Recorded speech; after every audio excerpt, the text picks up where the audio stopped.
Hello guys, in this video I am going to show you how to enable the satellite mode in the NaviBridge application.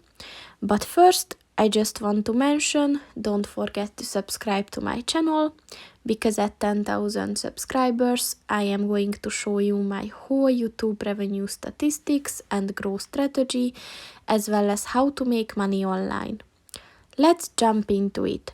First of all, open the application on your phone and then click on the button at the top of the page on the left. And as you can see, the very first button is the satellite one. So if you want to enable this mode, just click on the white circle next to it. And as you can see, the map immediately changed its appearance to this. So that's pretty much it for this video, guys. See you in the next one. Goodbye.